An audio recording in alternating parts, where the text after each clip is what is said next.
Yang paling cepat untuk kemudian membakar iman, yang kedua itu apa? Selain kesyirikan, yang kedua kemunafikan. Yang dilakukan dengan hati dan keyakinan, itu namanya munafik i'tiqadi. Di mana kemunafikan pun sama. Kemunafikan i'tiqadi itu hampir sama dengan kesyirikan. Di mana orang yang melakukan amal kebaikan, apabila mereka melakukan kemunafikan secara keyakinan, maka Allah itu tolak amal perbuatannya. Sekarang kita bertanya, ingat loh, sekarang itu tersebar MTS, munafik tanpa sadar. Bukan madrasah sanawiyah, enggak. Munafik tanpa sadar. Penyakit kemunafikan itu termasuk penyakit yang paling membahayakan dalam urusan akidah setelah kesyirikan. Karena apa? Yang menghilangkan iman, yang pertama kesyirikan, yang kedua kemunafikan. Yang menjadikan amal itu gagal dibawa oleh malaikat untuk dilaporkan kepada Allah, yaitu adalah kemunafikan. Itu kemunafikan. Ambilkan contoh dulu dalilnya supaya kita paham. Bapak tahu dan ibu pasti mengerti kan, ada seseorang yang bernama Abdullah bin Ubay. Siapa itu Abdullah bin Ubay? Abdullah bin Ubay adalah tokoh munafik yang hidup pada zaman Rasulullah. Abdullah bin Ubay itu dohirnya muslim atau tidak muslim? Muslim atau tidak muslim? Muslim. Salat atau tidak salat? Salat. Puasa atau tidak puasa? Puasa. Bahkan dia melakukan ibadah-ibadah selayaknya para sahabat melakukan ibadah. Yang membedakan itu cuma satu, hatinya Abdullah bin Ubay tidak sebagaimana hati para sahabat. Apa hatinya Abdullah bin Ubay? Hatinya Abdullah bin Ubay itu benci sama Al-Quran, benci sama sunnah yang disampaikan oleh Nabi. Sampai ketika dia benci kepada apa yang diturunkan Allah kepada Nabi dan apa yang disampaikan Nabi, ketika dia benci, lihat, Allah menolak apapun perbuatan yang dilakukan oleh Abdullah bin Ubay walaupun dohirnya dia muslim. Walaupun dia muslim. Makanya Allah sampai menerangkan dari sebuah ayat, "Dzalika bi annahum karihu ma anzalallahu fa ahbata a'malahum." Disebabkan mereka membenci apa yang Allah turunkan, maka Allah menghapuskan segala amal kebaikan mereka. Orang munafik ini merupakan perkara kedua yang paling cepat menghilangkan keimanan. Karena apabila ada orang terjangkiti dengan penyakit kemunafikan, maka tidak bermanfaat sholatnya, tidak bermanfaat puasanya, tidak akan bermanfaat haji dan umrahnya. Tidak akan pernah amal yang dia kerjakan membuka pintu langit dan diterima oleh Allah kalau disertai dengan penyakit yang bernama kemunafikan. Dan arti kemunafikan itu apa? Dohirnya muslim, tapi benci kalau ada aturan Allah yang tidak sesuai dengan selera dia dalam hidupnya. Itu munafik, Pak. Ya? Inilah yang kita khawatirkan yang kedua setelah kesyirikan. Kenapa? Munafik itu banyak. Makanya para sahabat itu yang paling mereka khawatirkan itu apa? Mereka khawatir kalau mereka itu dianggap munafik. Makanya Ibnu Abi Mulaikah atau Ibnu Abi Malikah itu berkata, aku melihat ra'aitu salasina, aku melihat 30 para sahabat. Tidaklah aku melihat 30 para sahabat kecuali para sahabat itu paling khawatir kalau mereka itu terkena kemunafikan. Kenapa? Munafik, Pak, tidak ada tempat yang paling hina bagi orang munafik kecuali di mana? Di neraka yang paling dalam, di karaknya. Lebih dalam daripada tempat yang dihuni oleh orang kafir dan lebih dalam daripada tempat yang dihuni oleh orang-orang musyrik, dan mereka kekal di dalam neraka. Makanya sampai Allah berfirman dalam surat An-Nisa 145, innal munafikina fidarkil asfali minan nar. Sesungguhnya orang munafik itu ditempatkan oleh Allah di dalam keraknya neraka yang paling dalam, itu orang munafik. Dan ciri khasnya orang munafik, kalau mereka mendapati Quran, mendapati hadis, kok tidak sesuai dengan selera mereka, mereka tolak ayatnya, mereka tolak hadisnya. Karena mereka tidak mau dikoreksi oleh Allah dan tidak mau dibenarkan oleh Rasul. Itu munafik. Dan apabila kita melakukan itu, tidak akan pernah kita membayangkan amal kita membuka pintu langit ketika disertai dengan kemunafikan. Ya. Makanya Masya Allah, sikap seorang muslim itu bagaimana? Sikap seorang muslim itu ketika mendapati ayat, walaupun kita belum mampu mengamalkan, wajar, karena memang iman kita mungkin naik turun. Tapi jangan pernah membenci apa yang diturunkan oleh Allah, dan jangan pernah membenci apa yang disampaikan oleh Rasul. Karena sekalinya kita membenci apa yang dikatakan oleh Allah dan Rasulnya, maka kita terjangkiti dengan penyakit kemunafikan. Dan penyakit kemunafikan itu paling cepat menghapuskan amal kebaikan, tidak tersisa. Sebagaimana kesyirikan itu menghapuskan banyak kebaikan yang dilakukan manusia. Ya? Kadang-kadang kita sedih ya, hari ini banyak orang yang menjadi munafik tanpa sadar. Ya karena bodoh, belum paham.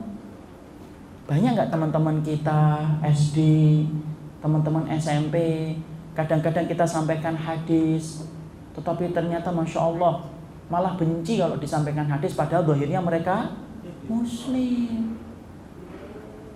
Ya, ada itu yang kemudian cerita di grup SMP, dia share tulisan hadis karena dia mengerti teman-temannya 90% Muslim, yang Kristen 1 dan 2 orang saja.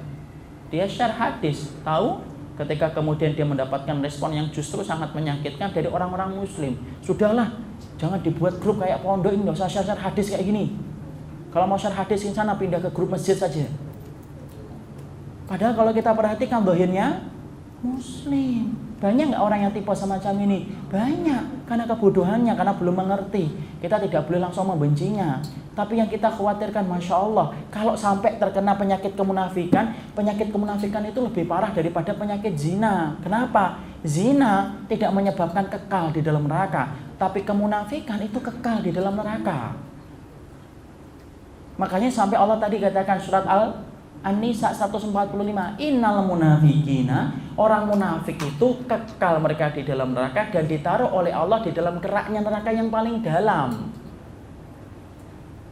Ya, makanya kalau kemudian kita sudah bicara iman itu tunduk dan patuh. Kalau ada orang yang membenci, membantah apa yang diturunkan dan ditetapkan oleh Allah, maka disitulah dia itu memiliki sifat kemunafikan dan disitulah rusak segala amal ibadah ketika sudah terjangkiti dengan kemunafikan.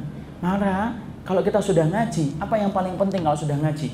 Kalau sudah ngaji itu yang paling penting tunduk dan patuh. Setiap mendengarkan apa yang disampaikan Allah dan Rasulnya, kita terbiasa untuk mengatakan kami terima dan kami yakini, walaupun kita belum mampu untuk mengamalkan.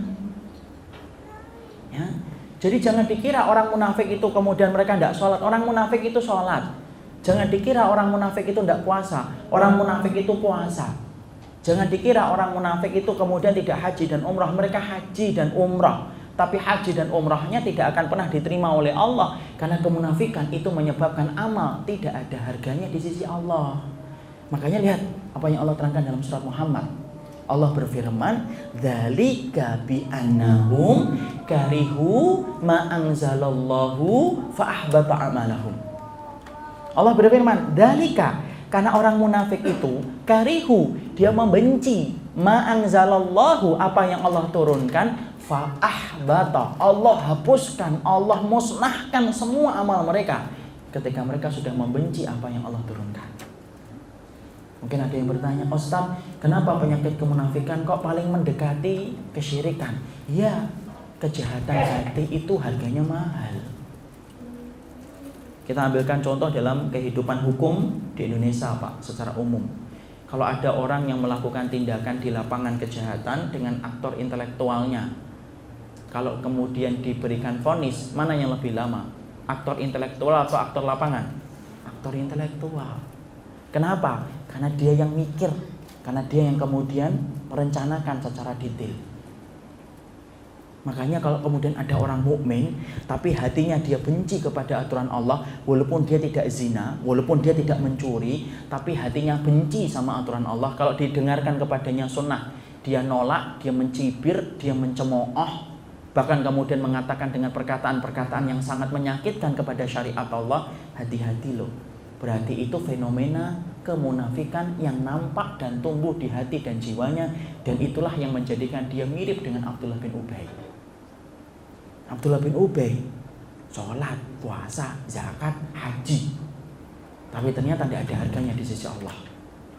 Makanya Masya Allah, Ustadz, kalau saya mendapati satu hukum, saya belajar, saya mengikuti majelis ilmu, tiba-tiba ada seorang Ustadz menyampaikan satu hukum di mana saya belum mampu mengamalkan, minta sama Allah kekuatan. Walaupun kita belum mampu mengamalkan, kita istighfar, tapi jangan dibenci.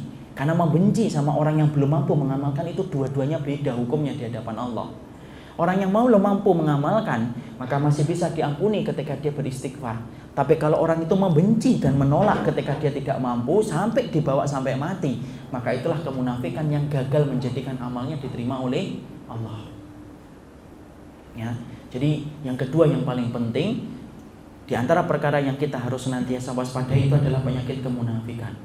Ya, karena sesungguhnya harga iman bagi seorang muslim itu apa? Taat, tunduk, patuh. Itu yang tidak mampu dilakukan oleh orang munafik.